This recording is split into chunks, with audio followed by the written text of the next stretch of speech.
오늘은 사순 제4주일입니다.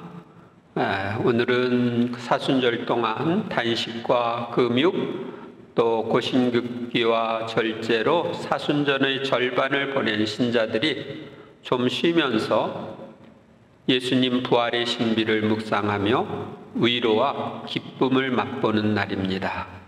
그래서 제 의도 사순절에 입는 자색과 부활절에 입는 흰색의 중간색으로 장미색 제의를 입습니다.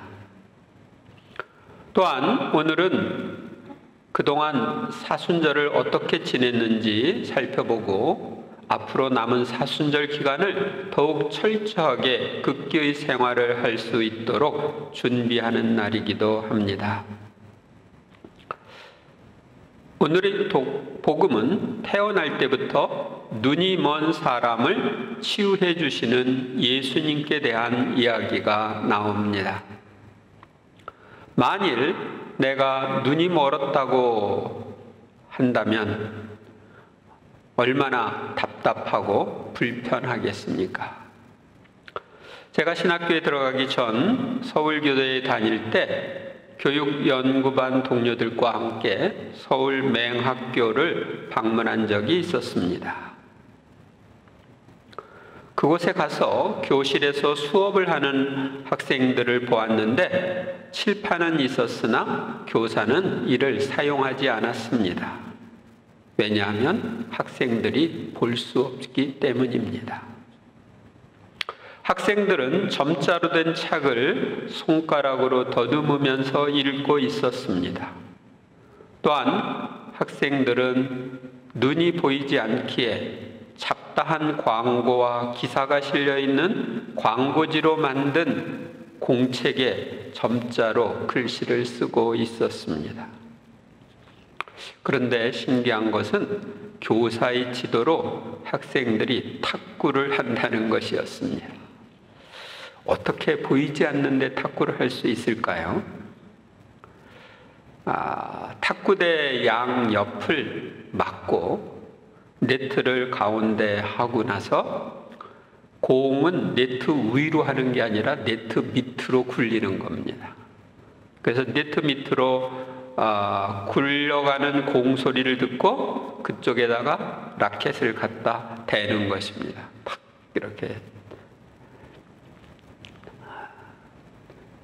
그들이 공부하는 거나 노는 것을 보면서 저는 저 아이들이 이 세상을 밝게 볼 수 있다면 얼마나 좋을까 하는 생각을 했습니다. 이 세상에는 눈이 잘 보이지 않아서 고통받는 이들, 불편한 이들이 많이 있습니다. 그런데 세상 사람들 중에는 육적인 눈이 밝아서 이 세상 것은 잘 보아도 영적인 눈은 어두워서 영적인 세계를 잘 보지 못하는 이들이 많이 있습니다. 오늘의 독서와 복음의 주제는 우리의 영적인 눈을 밝혀주시는 하느님이십니다. 첫째로 오늘 제1 독서에서 하느님께서 선택한 이를 알아보지 못하는 사무엘에게 영적인 눈을 밝혀주시어 하느님께서 선택한 사람을 알아보게 해주십니다. 그 무렵 주님께서 사무엘에게 말씀하셨다. 기름을 뿔에 채워가지고 떠나라. 내가 너를 베들레헴 사람 이사이에게 보낸다. 내가 친히 그의 아들 가운데서 임금이 될 사람을 하나 보아두었다. 주님이신 하느님께서는 구약시대의 위대한 판관이고 예언자인 사무엘에게 사울 대신 임금이 될 사람에게 기름을 부어 임금으로 세울 사명을 주셨습니다. 이사이와 그의 아들들이 왔을 때 사무엘은 엘리압을 보고 주님의 기름 부음 받은 이가 바로 주님 앞에 서 있구나 하고 생각하였다. 그러나 주님께서는 사무엘에게 말씀하셨다. 겉모습이나 키 큰 것만을 보아서는 안 된다. 나는 이미 그를 배척하였다. 나는 사람들처럼 보지 않는다. 사람들은 눈에 들어오는 대로 보지만 주님은 마음을 본다. 사무엘은 장남 엘리압의 외모를 보고 임금이 될 사람으로 잘못 판단했습니다. 우리는 눈에 들어오는 대로 외모를 보지만 하느님은 마음을 보십니다. 우리가 눈에 들어오는 대로 겉모습만을 보며 판단하면 잘못 판단할 수 있습니다. 그래서 우리가 어떤 것을 분별할 때는 모든 것을 아시는 하느님께 기도하면서 그분의 빛을 받아 분별해야 합니다. 이사이가 아들 7을 사무엘 앞으로 지나가게 하였으나 사무엘은 이사이에게 이들 가운데는 주님께서 뽑으신 이가 없어 하였다. 사무엘이 이사이에게 아들들이 다 모인 것입니까? 하고 묻자 이사이는 막내가 아직 남아있지만 지금 양을 치고 있습니다. 하고 대답하였다. 사무엘이 이사이에게 말하였다. 사람을 보내 데려오시오. 그가 여기 올 때까지 우리는 식탁에 앉을 수가 없어. 그래서 이사이는 사람을 보내어 그를 데려왔다. 그는 볼이 볼그레하고 눈매가 아름다운 잘생긴 아이였다. 주님께서 바로 이 아이다. 일어나 이 아이에게 기름을 부어라 하고 말씀하셨다. 하느님께서는 사무엘에게 당신이 선택한 사람을 알려주시어 기름을 붓게 하셨습니다. 사무엘은 기름이 담긴 뿔을 들고 형들과 한가운데에서 그에게 기름을 부었다. 그러자 주님의 영이 다윗에게 들이닥쳐 그날부터 줄곧 그에게 머물렀다. 8 형제 중에 7 형들을 놔두고 막내를 선택하신 하느님. 왜 그랬을까요? 하느님께서는 다윗의 마음을 보시고 그를 임금으로 선택하신 것입니다. 둘째, 오늘의 복음에서 예수님께서는 육적인 눈이 먼 사람을 치유하여 보게 하시고 영적인 눈도 열어주시어 예수님을 메시아로 믿고 경배하게 하셨습니다. 그때 예수님께서 길을 가시다가 태어나면서부터 눈먼 사람을 보셨다. 태어날 때부터 눈이 먼 사람은 이 세상에 태어나면서부터 영적인 세계를 보지 못하는 우리 모두를 상징하는 사람입니다. 우리는 육으로는 보지만 영적인 세계를 못 봤어요. 예수님께서는 땅에 침을 뱉고 그것으로 진흙을 개어 그 사람의 눈에 바르신 다음 실로암 못으로 가서 씻어라 하고 그에게 이르셨다. 실로암은 파견된이라고 번역되는 말이다. 그가 가서 씻고 앞을 보게 되어 돌아왔다. 왜 예수님께서는 말씀 한마디로 눈먼 사람을 치유할 수 있으신데 땅에 뱉은 침으로 진흙을 개어서 눈에 바르고 난 다음에 실로암 못으로 가서 씻으라고 하셨을까요?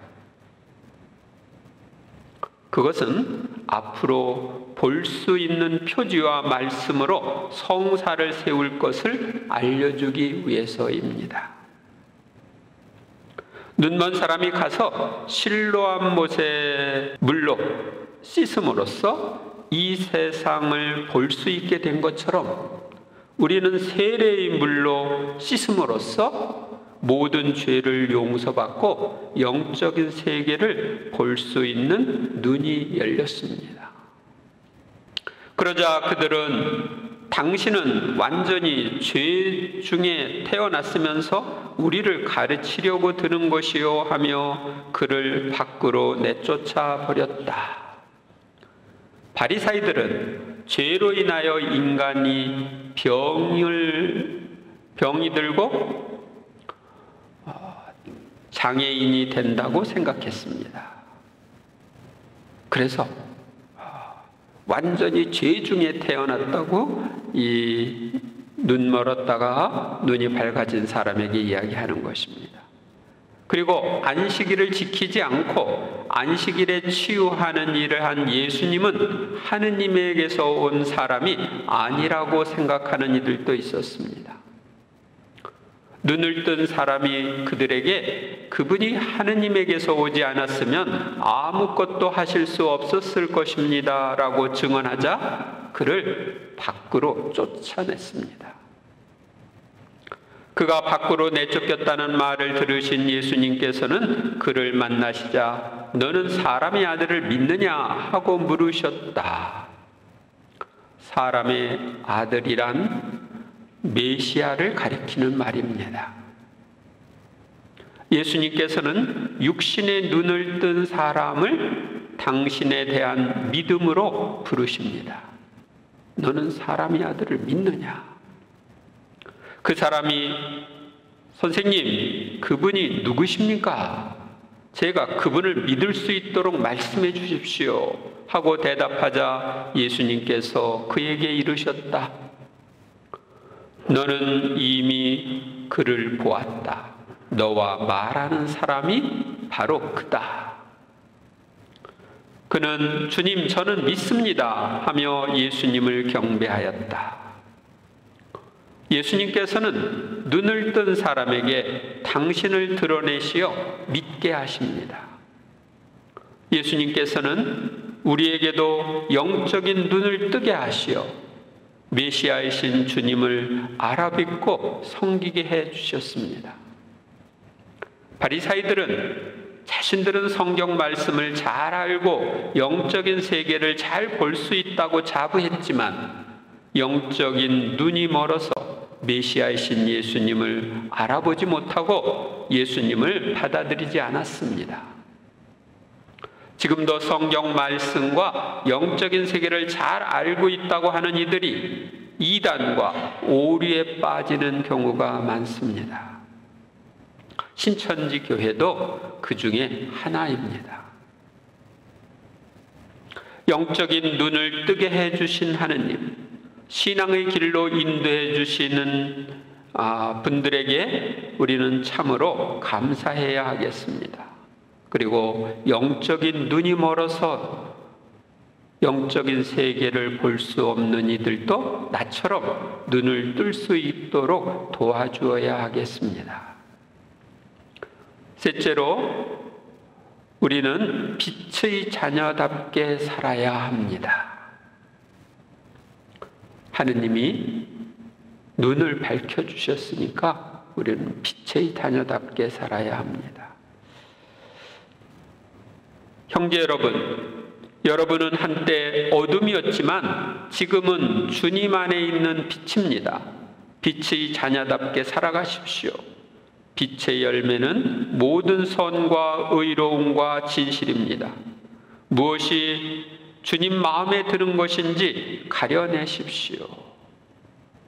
영적인 면에서 보면 어둠이었던 우리가 빛이신 주님을 통해 빛의 자녀가 되었으니 주님 말씀에 드는 생활을, 주님의 마음에 드는 생활을 해야 합니다. 열매를 맺지 못하는 어둠의 일에 가담하지 말고 오히려 그것을 밖으로 드러내십시오. 사실 그들이 은밀히 저지르는 일들은 말하기조차 부끄러운 것입니다. 밖으로 드러나는 것은 모두 빛으로 밝혀집니다. 우리는 어둠의 일인 죄악에 가담하지 말고 그것을 밖으로 드러내어 용서받는 고해성사를 솔직하게 받아야 합니다. 그러면 우리는 어둠에서 벗어나 빛이 됩니다. 밝혀진 것은 모두 빛입니다. 그래서 이런 말씀이 있습니다. 잠자는 사람아 깨어나라. 죽은 이들 가운데에서 일어나라. 그리스도께서 너를 비추어 주시리라. 잠자는 사람은 신앙생활을 하다가 지금 쉬고 있는 사람들, 냉담한 사람일 수도 있습니다. 죽은 이들은 대죄 중에 있어 영적으로 죽은 이들을 가리킵니다.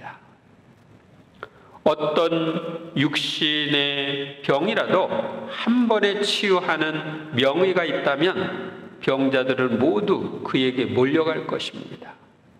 그런데 어떤 죄든지 없애주시어 영혼의 병을 치유해 주시고 영적으로 죽은 이들도 살려주시는 예수님께서 계시지만 이를 알지 못하고 외면하는 이들이 너무 많습니다. 영적인 세계, 신앙의 세계를 볼 수 없었던 나에게 영적인 눈을 열어주시어 영적인 세계를 볼 수 있게 해주신 하느님께 감사와 찬미를 드립시다. 그리고 나를 신앙의 길로 인도하는 도구 역할을 한 사람들에게도 감사를 드립시다. 내가 영적인 세계를 볼 수 있는 신앙을 몰랐다면 어떻게 되었을까 생각해 보십시오. 인생의 목적과 의미도 모르고 세속적인 욕망에 사로잡혀 온갖 좋지 않은 행동을 했을지도 모릅니다. 또 천주교 신자들을 비웃거나 미신 행위에 빠지거나 무신론에 빠졌을지도 모릅니다. 저는 제가 주님을 몰랐다면 어떻게 되었을까 생각하면 끔찍합니다. 우리는 모두 세례성사를 통하여 영적인 세계를 볼 수 있는 눈이 열렸습니다. 그런데 나의 영적인 시력은 어떠한지 살펴보십시오. 나는 근시인가? 영적인 근시는 가까운 현세는 잘 보지만 내세는 잘못 보는 사람들입니다. 나는 원시인가? 영적인 원시는 먼 내세에 관한 것은 잘 보지만 가까운 현세에서의 처시는 잘하지 못하는 신앙인입니다. 나는 정상시력인가? 정상시력을 가진 사람은 현세와 내세를 골고루 잘 보면서 세상을 잘 살아가는 신앙인입니다. 그러면 우리의 영적인 시력을 높이려면 어떻게 해야 할까요? 가장 중요한 것은 영적인 시력을 높여주시어 영적인 세계를 잘 볼 수 있는 은총을 주시도록 계속 청하는 것입니다. 그리고 하느님의 은총에 협력하는 것입니다. 세상에서 우리는 안경을 사용하여 우리의 육적인 시력을 좋게 합니다. 따라서 우리도 영적인 시력을 높이는 안경을 사용할 수 있습니다. 우리는 성경 말씀이라는 안경의 도움으로 영적인 세계를 더 잘 볼 수 있습니다. 우리는 가톨릭 교회의 가르침이라는 안경의 도움으로 영적인 시력을 높일 수 있습니다. 우리는 영적인 현미경과 만원경의 도움으로 현세와 내세를 더 잘 볼 수 있습니다. 현미경은 육안으로 볼 수 없는 미세한 것을 자세히 볼 수 있게 해주고, 망원경은 멀리 떨어져 있어서 눈으로 잘 보이지 않는 사물을 잘 보게 해줍니다.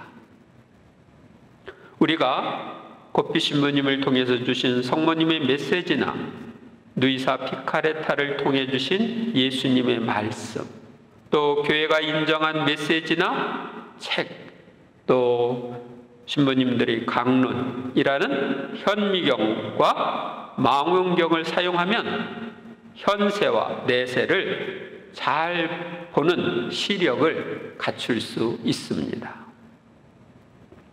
앞으로 남은 사순절이 여러분의 영적인 시력을 높이는 기간이 되시기 바랍니다. 감사합니다.